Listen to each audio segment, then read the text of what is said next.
Hello, everybody. Welcome.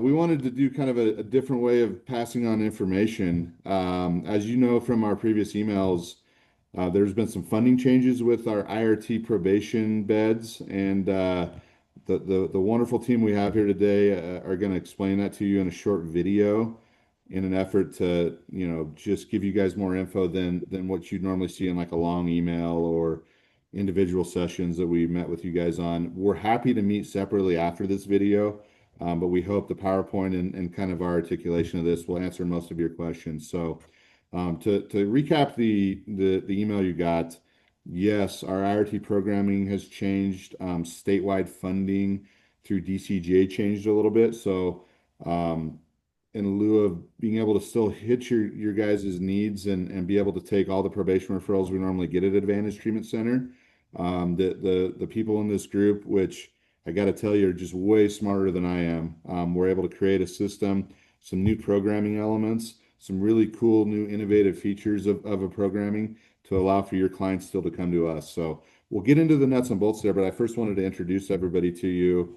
You probably work with these people every day, probably see them more than I do at times, but they're really the people behind the scenes at the programs and then at our director level that really matter to your IRT programs. So I'm gonna announce each name and then they can kind of tell you what they do for the company, just so you know. Megan, I've got you first on the list. Hi, everybody. I'm Megan Outlaw, LCSW, LAC Treatment Operations Director, which I always tell our clients is a fancy way of saying I'm responsible for the quality of the content of their treatment and taking care of our staff so that they're able to provide the clients what they need to have the best program they can have. Great. Melissa, I got you next on the screen. Hi, everyone. My name is Melissa Tibbetts. I'm the IRT coordinator here in Alamosa. I am also a therapist, so I do participate in groups, run groups, but my main job is just making sure the IRT program here in Alamosa is running smoothly. Everybody's getting the treatment that they need. Great. Roman, go ahead. I'm Roman Rivera. I'm the director of quality control and referrals. I handle all my referrals for Alamosa, Lamar, and Sterling. I'm also support our outpatient programs, and my team does our quality assurance. Great. And you guys all know Roman. He's famous for the work he does in IRT referrals. Beth, I've got you next. Hi, I'm Beth. I run the IRT program in Sterling, where we have 12 female beds and 48 male beds. Great. Thanks, Beth. And last but not least, Miranda. Hi guys, my name is Miranda Carpenter. I'm the Director of Treatment Billing with ATC. So I handle all of the Medicaid billing along with my team, credentialing and contracting, as well as all the outpatient billing. Yes, and I think it's important. You may not know Miranda yet in your interactions, because when it's DCJ built, she's a lot of times it's behind the scenes for her. But as we move forward, and this program will be Medicaid funded, primarily Medicaid funded, she'll be somebody that between her and her team, you may get more inquiries from and be able to inquire with about getting clients on Medicaid, helping support them both as they come to the program and as they transition back out in anything billing. She's an expert in the statewide probation billing voucher system too. So if you ever have any questions ATC wide, Miranda can take that on, and we'll get you some information on emails to reach out to at the end here. Megan, you want to go and share your PowerPoint? They sure do. Okay, and guys, we'll just jump through this PowerPoint pretty quick. Again, we don't want this video to be long, but as we go through that, if you have questions, you're going to see this statically. Please reach out with any questions you have. Again, IRT Bravo is really going to be a program that's still hits all of the needs that your clients come to us with the need to be in intensive residential treatment, but also is going to hit them in a way that's innovative. It's going to be a little bit different because we don't necessarily have to follow the scope of work that DCJ has because they're not funded by DCJ anymore. So we get to really do some cool new programming elements, and I hope you see that here. I really hope that what you guys get out of this is that we're going to do something new, but it's going to be the same quality of service. The referral department's going to be the same. All you really have to do is send your referral. We'll get them into the right programming. We'll get them going in the right areas and which facilities they're going to be at. All of that will be the same. Just send us your referrals. We'll take it. And then if some of these people graduate in the next 90 days, please give us some feedback. Let us know how it went for your clients, how it's feeling on your end. You can always tweak things and move things around. But again, this is a new program, so I'll let Megan take it away. Okay, welcome to IRT Bravo.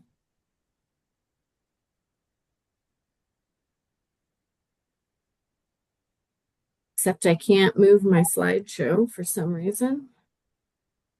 There it is. Behavioral health recovery for addiction, valuing community success and outcomes. It brings you IRT Bravo.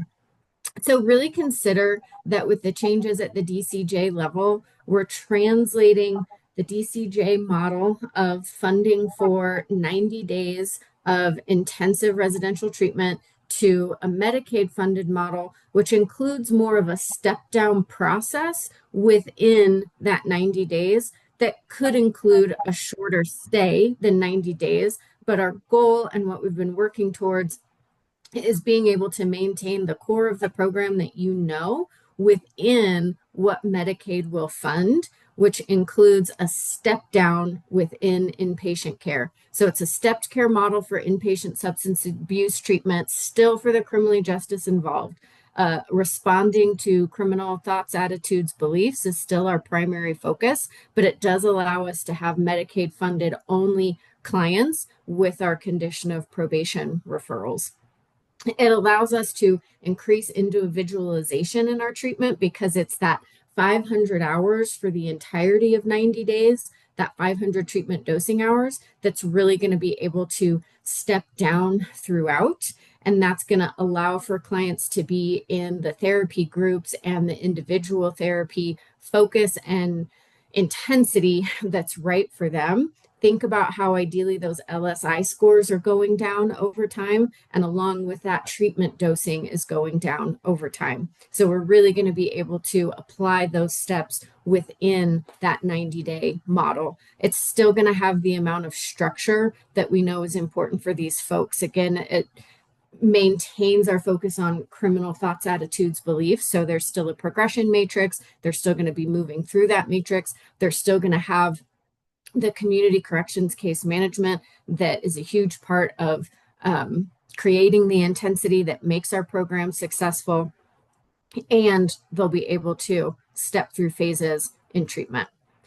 So here's a little bit of what that will actually look like at phase 1, 2, and 3. So we already have a phase 1, 2, and 3 that you get reports on throughout, that they have to meet those standards within the matrix to move up those levels. Here, phase 1 is going to be the traditional DCJ scope of work IRT that you know. That's 40 hours of treatment, combining 20 hours of psychotherapy with 20 hours of psychoeducation. And that happens 7 days a week, including that targeted case management, community reintegration focus, along with therapy.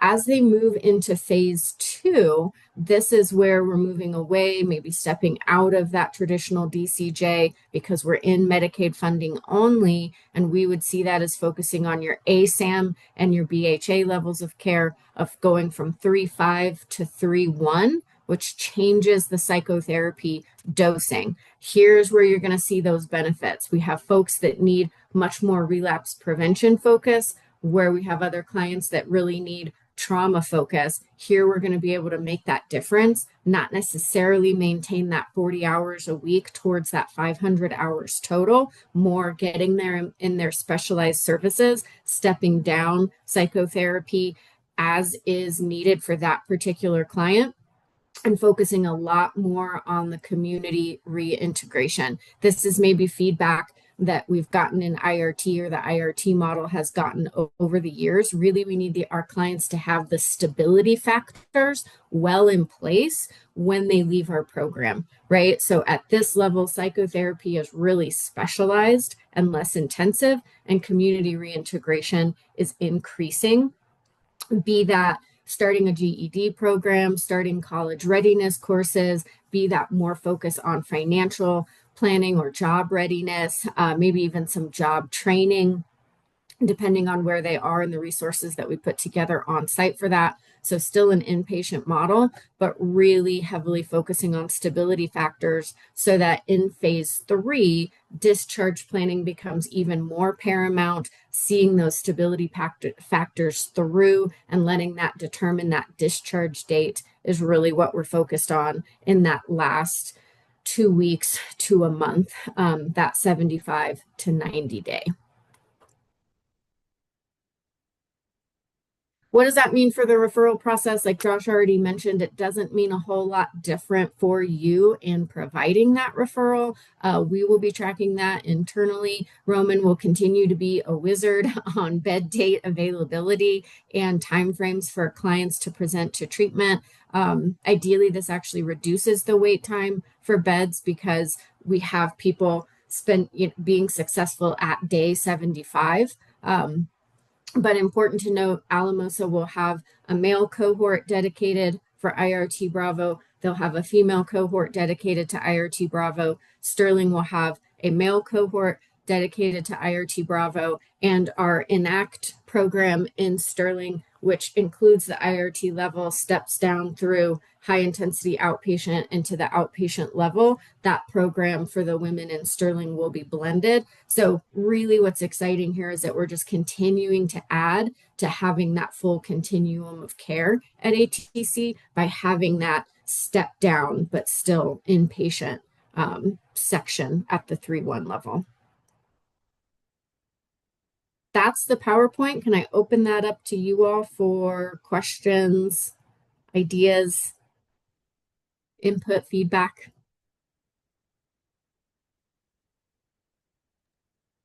So can clients still stay for 90 days? And how will it be decided who leaves prior to 90 days and who gets to stay? Excellent question. So let's look back at the phases here. Again, they're still going to have their community corrections based case management moving through a progression matrix. It's really going to be about completing the matrix and those stability factors being in place. So participating in the program, moving up those levels effectively is all still going to be what determines that stay.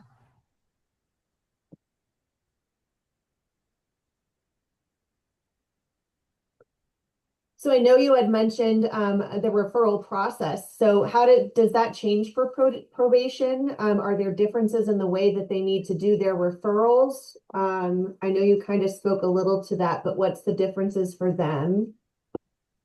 So the referral process will be the same. The main thing is that our team may be looking, the client is on Medicaid and when their renewal date is. So we'll keep that in mind for while they're in the program. I think one key point to make, let's say probation, you guys have somebody that they've got a good job, they're not Medicaid eligible the day you're trying to send them anyways. We do still have some DCJ funded beds.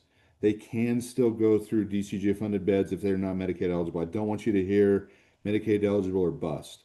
We'll utilize what beds we still have that are funded to support anybody that doesn't have Medicaid. We'll try to front load most of the misdemeanor probation people into this program, but even they, if for some reason aren't Medicaid eligible, we will put them in a funded bed. So yes, just send Roman your referrals as is. He'll get them in the right program based on some of the factors, Medicaid eligibility, but then also what client type they are. And I think an exciting thing is too, this could even make our wait list a little bit more fluid and or lower in the sense that you guys could see people in beds quicker than you currently do. I know Roman does a great job of getting them in, but it could be even quicker. So I'm excited for that. And if we have the contact information for your client as well, our team do normally reach out prior to the client's bed date to see if we can get them on Medicaid. Beautiful. I think that pretty much covers the nuts and bolts that we wanted to get this to. We wanted to keep it short again so you guys could watch it and really get your brains going on it. And then we'll be available. Anybody on this call, I think you have our contact information in the email. You guys will be able to reach out to us. Reach out to your local contact if you're most comfortable with them. Reach out to Megan, Roma, Miranda. You can always reach out to me for anything in the entire company. So please check this out. Let us know what questions you have. We're really looking forward to a new pivot with your clients and your referrals. We intend to start this around August 1. We've got some staff selection, some training to do between now and then, so that could be a little bit fluid. But again, we have plenty of we have some DCJ beds funding, so it's not as important that we switch July 1 when the funding changed. We just need to switch when it makes sense, when our training's done, we're ready to kick the tires. Your clients will start into this program. So we can talk more about that if you have questions, but we'll go ahead and end this recording and get this out to you guys. Please reach out with anything you have. Looking forward to continuing to service you all, and we appreciate the referral and the relationships we've had for years now. Thank you all.